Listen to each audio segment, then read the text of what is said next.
കപ്പലുകളൊക്കെ ആടി ഉലയുകയും കപ്പിത്താൻ താഴെ വീഴുകയും ഒരു രാജ്യം പോലെ പ്രഖ്യാപിക്കപ്പെട്ട ഒരു സംസ്ഥാനത്തെ അഖില കേരള ചക്രവർത്തി ഒരു അക്ഷരം മിണ്ടാതെയാവുകയും ചെയ്തൊരു തെരഞ്ഞെടുപ്പാണ്, അല്ലെങ്കിൽ തെരഞ്ഞെടുപ്പിൻ്റെ ഫലമാണ് ഇപ്പോൾ നമ്മൾ കാണുന്നത്.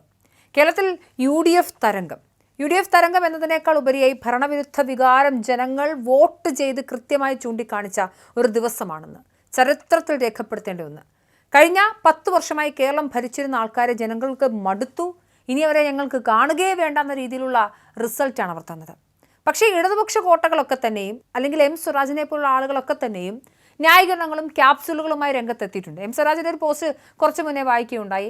അതിൽ ആദ്യമൊക്കെ പരാജയം സംബന്ധിച്ചു എന്ന് പറയുന്നുണ്ടെങ്കിലും ഏറ്റവും അവസാനത്തേക്ക് വരുമ്പോൾ ജനങ്ങൾ കൃത്യമായി ഇടപെടലുകൾ നടത്തിയില്ല എന്നൊക്കെ പറഞ്ഞ് ജനങ്ങൾക്ക് നേരെ കുതിര കയറുന്നൊരു സ്റ്റേറ്റ്മെൻ്റ് ഒക്കെ കാണാൻ സാധിക്കും. എന്തായാലും ക്യാപ്സുലുകളൊക്കെ ഇറങ്ങിയിട്ടുണ്ട്.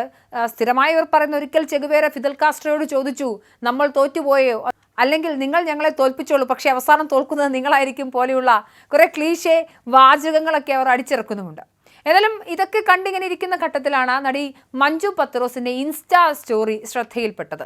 നിരവധി ഇൻസ്റ്റാ സ്റ്റോറികൾ ഇട്ടിട്ടുണ്ട്. അവരൊരു കട്ട കമ്മിയാണ് എന്ന കാര്യം എനിക്ക് വ്യക്തമാകുന്ന തരത്തിലാണ്.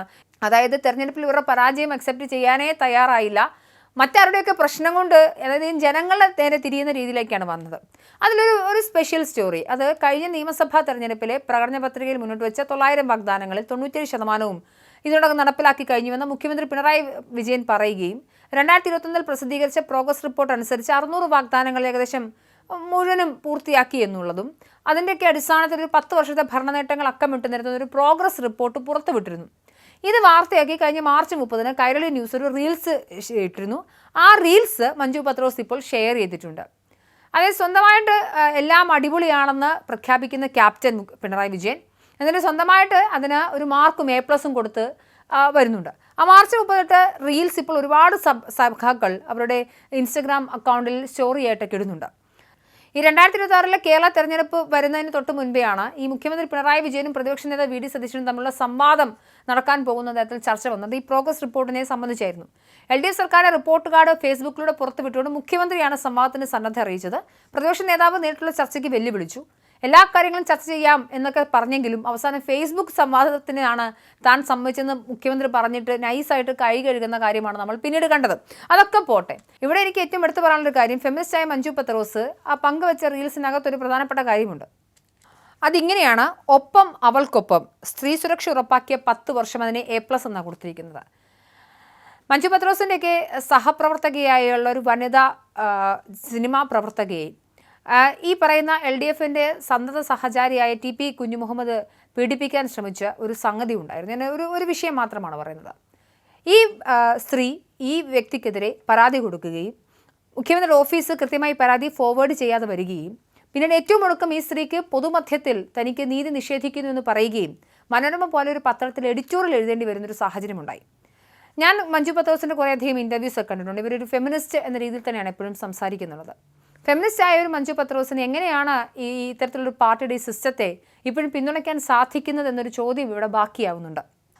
നോക്കൂ, മഞ്ജു പത്രോസ് അടക്കമുള്ള ആളുകൾ, അല്ലെങ്കിൽ കുക്കു പരമേശ്വരനെ പോലെയുള്ള, നിഖില വിമലിനെ പോലുള്ള ധാരാളം നടിമാരൊക്കെ തന്നെയും ഇലക്ഷൻ ക്യാമ്പയിൻ, അത് ഇടതുപക്ഷത്തിന് വേണ്ടി ഇലക്ഷൻ ക്യാമ്പയിനൊക്കെ ഇറങ്ങി തിരിച്ചിട്ടുണ്ടായിരുന്നു.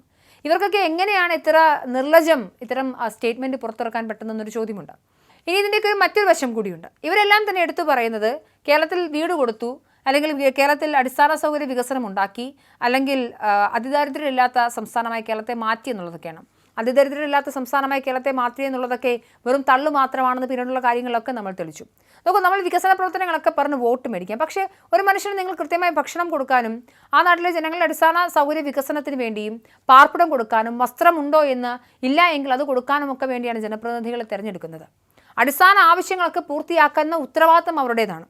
അതിനൊക്കെ അവർക്ക് നമ്മൾക്കെന്തോ ഔദാര്യം ചെയ്തു തരുന്ന പോലെയായിട്ടാണ് പലപ്പോഴും ഈ അന്തം കമ്മികൾ ഇപ്പോൾ പ്രതികരണവുമായി വരുന്നത്. ഞങ്ങളെല്ലാം നിങ്ങൾക്ക് തന്നത്, ഇടുക്കിയിൽ നിന്നുള്ള പ്രധാനപ്പെട്ട നേതാവായ MM മണി പറഞ്ഞതുപോലെ പെൻഷനും കാര്യങ്ങളുമൊക്കെ കൈവച്ചിട്ട് അതൊക്കെ അങ്ങ് മറന്നുപോയി എന്ന രീതിയിലാണ് ആളുകൾ ഞങ്ങൾക്ക് വോട്ട് ചെയ്യാത്തതെന്ന് തദ്ദേശ തെരഞ്ഞെടുപ്പിലെ റിസൾട്ട് വന്നപ്പോൾ പറഞ്ഞതുപോലെ ഇവരെന്തൊക്കെയോ ഞങ്ങൾക്ക് ഔദാര്യം ചെയ്തു തന്നു, ആ ഔദാര്യത്തിന് ഭിക്ഷ സ്വീകരിച്ചതിൻ്റെ ഭാഗമായി ഞങ്ങൾ വോട്ട് ചെയ്യണമായിരുന്നു എന്നാണ് പറയുന്നത്.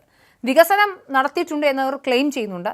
എന്നാൽ എത്രയോ വലിയ അഴിമതികൾ നടന്നിട്ടുണ്ടെന്നും എത്രയോ വലിയ സ്വജനപക്ഷപാതം നടന്നിട്ടുണ്ട് എന്നും എത്രയധികം പ്രശ്നങ്ങൾ ഉണ്ടായിട്ടുണ്ട് എന്നും പിണറായി വിജയൻ എന്ന് പറയുന്ന നേതാവിൻ്റെ ധാർഷ്ട്യം എത്രത്തോളം ഭീകരമായിട്ടുണ്ടായിരുന്നു എന്നുള്ള കാര്യങ്ങളൊക്കെ ജനങ്ങൾക്ക് മനസ്സിലായിട്ടുണ്ട്. അതുകൊണ്ടാണ് ജനം ഇവർക്കെതിരെ വോട്ട് ചെയ്തത്. ആകെയുള്ള 140 മണ്ഡലങ്ങളിൽ 102 സീറ്റുകളിലും ജയിച്ച് അവിശ്വസനീയമായ കുതിപ്പാണ് UDF നടത്തിയത്. അത് UDFന്റെ പ്രത്യേകിച്ചൊരു മികവ് കൊണ്ട് മാത്രമല്ല, മറിച്ച് ഏറ്റവും ഭീകരമായ ഭരണവിരുദ്ധ വികാരം ഉണ്ടായിരുന്നത് എന്നുള്ളതുകൊണ്ടാണ്. 4-ൽ 3 ഭൂരിപക്ഷത്തിൽ 3 സീറ്റിൻ്റെ മാത്രം കുറവാണുള്ളത്. കോൺഗ്രസ് തനിച്ച് 63 സീറ്റ്, മുസ്ലിം ലീഗിന് 22 സീറ്റിലൊക്കെ ജയിച്ചു. CPM വെറും 26 സീറ്റുകളിലേക്കാണ് ഒതുങ്ങിപ്പോയത്. CPIക്ക് ആകെ നേടാനായത് 8 സീറ്റ് മാത്രമാണത്. അത് ആകെയുള്ള പരിശോധിച്ചാൽ UDFന് 102, LDF 35, NDA 3 എന്നിങ്ങനെയായി മാറിയിട്ടുണ്ട്. അപ്പോൾ നിങ്ങളൊരു കാര്യം മനസ്സിലാക്കേണ്ടത്, ഈ ജനങ്ങളെ മുഴുവനും തിരിഞ്ഞു നിന്ന് കൊഞ്ഞനം കുത്തരുത്. ജനങ്ങൾക്ക് ഈ കാര്യങ്ങളൊക്കെ മനസ്സിലാവുന്നുണ്ട്. നിങ്ങൾ തന്നത് ഔദാര്യമല്ലെന്നും നമ്മളുടെ അവകാശമാണ് എന്നും അതിനുപരി നിങ്ങളൊന്നും ചെയ്തിട്ടില്ല എന്നും നിങ്ങളുടെ സ്ത്രീ സുരക്ഷ എന്ന് പറയുന്നതൊക്കെ വെറും പൊള്ളയായ വാഗ്ദാനങ്ങളാണെന്നും ഒക്കെ ഈ നല്ല ജനങ്ങൾക്ക് മനസ്സിലായിട്ടുണ്ട്.